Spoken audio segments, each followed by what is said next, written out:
Pero, o diba? It just no more. Kaya unting-unting pumapangit yung ano.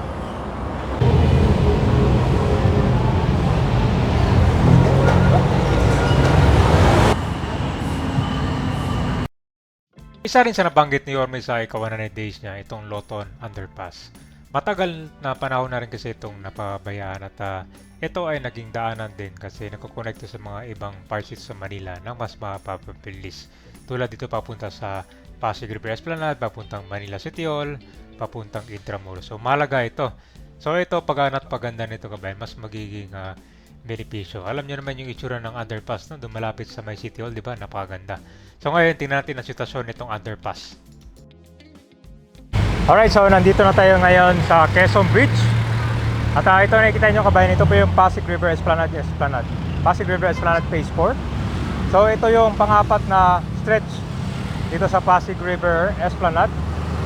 A public walk and bike riverside promenade. So ito ay part ng Pasig River Urban Development. Ang aim nila ito para ma-revitalize itong historic waterway at itong mga surroundings. So ito yung nagko-connect papunta sa Roseros Park. Ganda na, di ba? So ito yung project officially known as Pasig Bigan Buhay Muli. Tsaka itong Quezon Bridge, napansin nyo ba? Bagong pintura na rin yan. Ito, pati yung gilid niya, lalo na itong mga railings.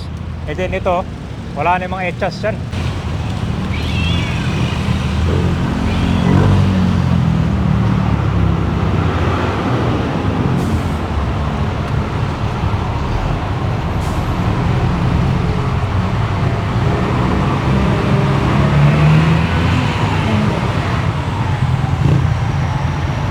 Pero, o diba?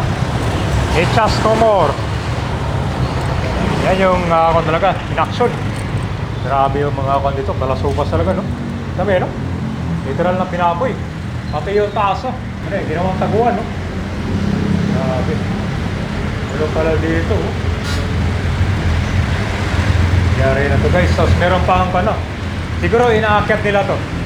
May kwan eh. May tali, oh. Dati may kwan yan dyan. Parang ilaw yata ngayon, wala na. Hindi mabuta dyan sa ano, Freedom Park. Kaya maglalakad.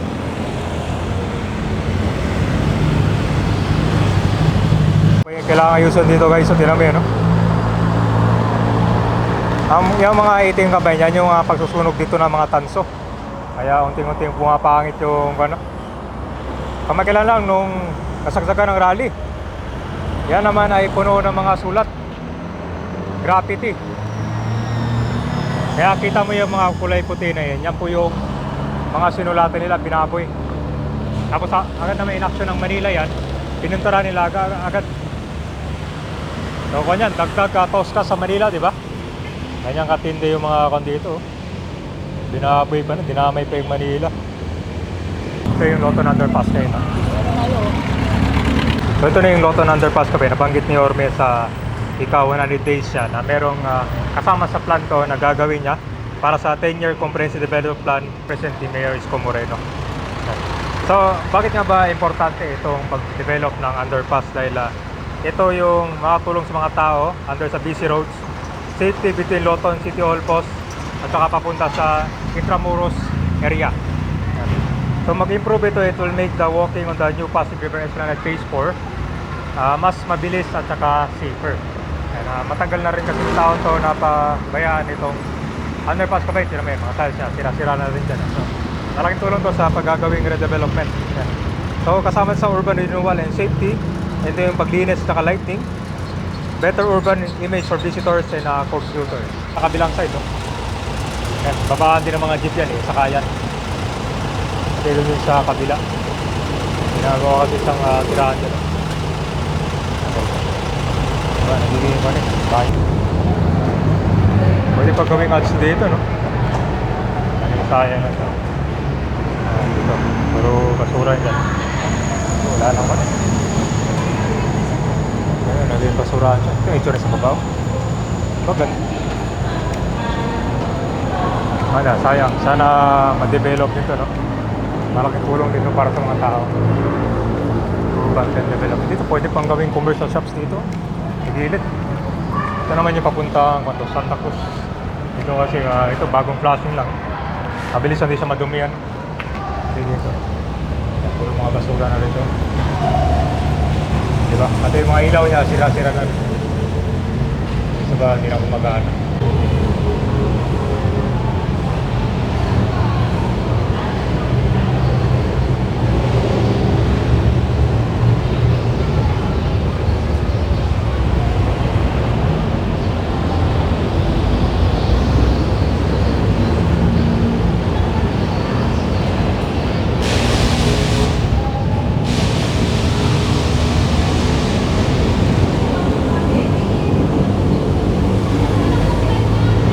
Pero kung kukumpara mo sa ibang underpass kape, medyo mas okay pa dito kung sa kabila, no? Talagang doon ginawang squatting area. Saka delikado rin dito kapag may ulan. Kasi ito siya, tumutulo. Hindi na pwede yung kanto. Lagyan na siyang temporary ko, no? Yan galing yung mga tubig.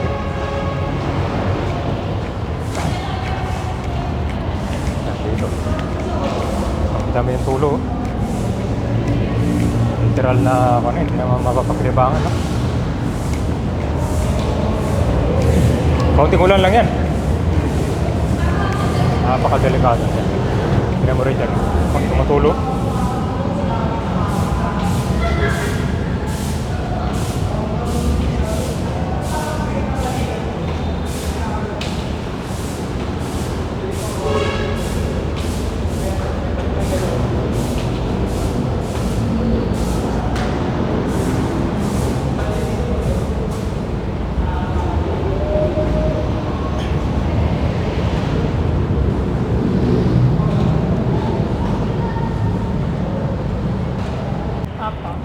Anong napapansin niyo dito? Dito na rin kayo natutulog. May mga naman dito, may mga tumatakbo tuwing gabi. Ano yung mga tinatakbo nila? Dito, mga DSW, umiikot sila dito. Para sa mga konti, yung mga nakahiga dito na. Ano may ginagawa? Pinapalipas sila. Nuhuli, pagka by operation. Pero dito pag gabi, maliwanag naman to. Naka-on lahat yan. Pinapatay yun. Kahit sa umaga naka-on yan. No? Diba tayo sa umaga, Guardia. yung janitor. Tapos itong ma'am, yan tulo. Kahit walang ulan, saan galing ang tubig dyan? Taas. Mataas yan? Kahit walang ulan, tumutulo yan. May tagas talaga yun. Hindi para mapagawa yun.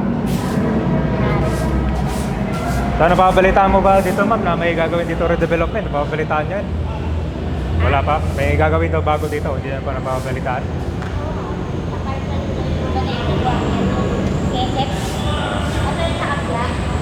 Ano oras yung bantay yung gwardiya ito? Buong araw? Nagbabantay o by shifting sila? Kaya, okay, mga 7. 7 hanggang umaga may nagbabantay dito? Walang bago pa Okay. Ano lang janitor? Janitor lang. Okay, sa puntahan ko sa kuno. Yan. Kami mo talaga dito, may kuno etchos. Talagang ginagawang CR. Yan. So, kaya, di ba kabay, nabanggit ni Orme na importante talagang ma-redevelop to para hindi siya maging dugyot ba. Yan, tulad dito. Yan na. Ginagawa siyang tirahan kasi dito.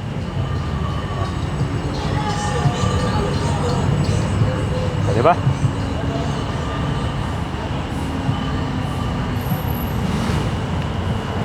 So napaka-importante kasi sinabi naman ni Yorme Gabay na 10 years plan yung magstay siya dito sa Manila para makuha talaga maramdamin yung pagbabago.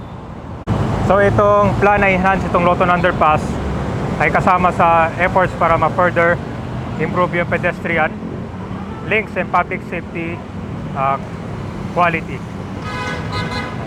So Loton Underpass, ito ay pag-rehabilitate and beautify the pedestrians underpass para makapag-enhance ng safety, accessibility, and urban experience para sa residents, pati na rin sa mga turista. Kasi dito kabayan, ito papuntang Guanayan, Intramuros. Napakarami.